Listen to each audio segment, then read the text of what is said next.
Hey guys, welcome back to another episode of Rakshana Talkies. So today I'm gonna be giving you guys information about SET, the entrance exam that I appeared for, and the entrance exam that you saw in my day one entrance exam series. So let me get settled. Yes, I hope you guys can see me. So yeah, as you all know, I posted a day one entrance exam series, which was a little bit of travel vlog, in which I traveled from Trichy to Chennai so that I can appear for my entrance exam, which I completed successfully. So here is the aftermath of my entrance examination. So today I'm going to be giving you guys information about what SCT is, what are the type of entrance exams that there are to write for Symbiosis deemed university, and how you can prepare for it. How was my own experience for preparing for SET as well as giving my entrance test. And so yeah, this is going to be a whole lot of talking about entrance. So, without any further ado, let's get straight into it. So, the university is basically Symbiosis International Deemed University. There are three types of examination. One is SET, SLAT, and SIT So, basically, these entrance exam takes place in batches. There are two batches. So basically, you will be having 2 days, and you can give two attempts, and the score of best attempt will be taken and evaluated for your admission process.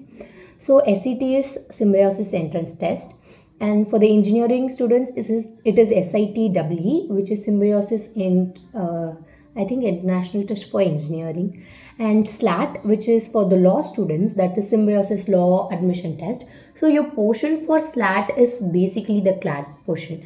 You just have to cover all the things that you studied for CLAT examination. The same portion is for your SLAT. And I'm not sure about the engineering students, but I will sure search into it and let you guys know in the next video. And for those other students, which is BBA, BA, you have to write SET. So this test is basically have four parts. One is your general awareness, another one is your general maths, another one is your general English, another one is analytical reasoning. So the first three, that is English, GK, and your English, GK, and your maths, is for 16 marks each and 16 questions each, and your analytical reasoning portion has 12 questions with 12 marks. So totally you will be writing the entrance test for 60 marks, and there is no negative marking for the wrong answer that you attempt. So try to attempt all the question in the allotted time, which is 60 minutes. It will give you upper hand in the admission process, so try to attempt every question. So to the next part, which is how to prepare. So you have to start earlier, because you can get a hang of how the portion is, how the difficulty level of the question is, and you will be having a lot of amount to keep calm and focus and study. So basically, for those students, humanity students, you won't be having any max in the last 2 years, that is in your grade 11 and 12. So try to polish up your grade 10 max, because it is wholly based on the basic max. You just need to know the formula, you just need to know how to apply it, you just need to know how to interpret the data, be it a graph or be it a pie chart. You just have to have the utmost basic knowledge of mathematics. Trust me, coming from a person who have no touch with maths for the last 2 years and really somehow survived the basic maths in grade 10, it is really tough if you do not do it. For the first time when I started a brushing of my maths, it was really tough for me, because I forgot everything, every sums, every formula. So you have to start earlier. I'll give you a little bit of strategy. You can switch between the subjects. So you basically have four sections. You have to prepare for the four, right? So you do it every day. You have to do the four part every day. So switch between the subject so that you don't get bored, because our attention span is so minimal and it's very easy for us to distract it, especially if we have a gadgets nearby.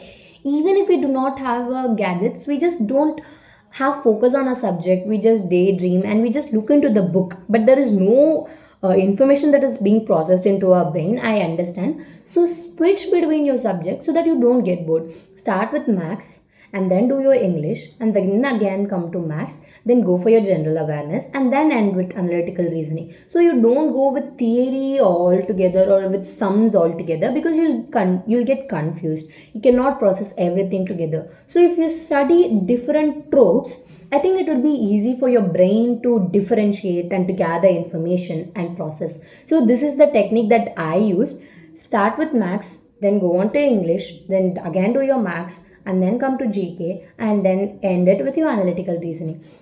And for maths, your portion is profit and loss, ratio and proportion, speed, time and distance, and to calculate averages, and something related to work. And yeah, I think that's it. And as I said, data interpretation. For max, go with tables, go with formulas, write it in like a cheat sheet. I had a cheat sheet. I'll post it. I'll post the photo of it, or I'll just try to get the glimpse, give you a glimpse of that cheat sheet in the next video or possible, or post the cheat sheet alone as a post. So yeah, you can make a table of the formulas. I did for the ratio and proportions. I started with like for 50% you have to go with 1 by 2, for 25% it's 1 by 4, and for 20% it's 1 by 5, and for 10% it's like 1 by 10. You have this table, right? And then for speed and distance, speed is equal to blah blah blah. You can go with that kind of thing. You can prepare a cheat sheet for your maths with all the formulas in it. This is the strategy that I used. And the strategy that I would suggest for studying your general awareness is, see, don't try to remember everything. Don't try to accumulate every information that has gone through all the last 6 months. See, if you're a person who is keeping in touch with the current affairs regularly, it is not going to be tough for you. But to the students who are going to start focusing on the current affairs at the end moment of your examination, please do not do the mistake of taking in all the information at once. So don't what I did was, I did not start with the current affairs. I followed the informations that are static, that is not going to change over time. I started with that information. For example, first Nobel Prize winner, who was the first president, who was the first women president, who was the first women prime minister, who is the governor of RBI, and what is the soul of the Indian constitution, who was the father of the constitution. So these kind of things, who was the first Nobel Prize winner all over the world. Yeah, so these are the kind of informations that are static, that is not going to change over time. You have to focus on those things first. So if you remember those things, it will be easy for you to then come on to the current affairs, and you'll know what are the important affairs that you need to have. And I think that would be easy for you to sort out your general awareness question. Also, have a table of the days and what are the things that we celebrate on that particular day, internationally and nationally. And for general awareness, you can also have the international organization, their leaders, their first leaders, their current leaders, and the countries and their currencies. I know it's a lot for general awareness, but the things that I said after a half part of general awareness, that is the countries, currency, international organizations, you can do that if you have a lot of time. But if you're in the end moment, please do not accumulate yourself with a lot of information. That is the one thing that I suggest.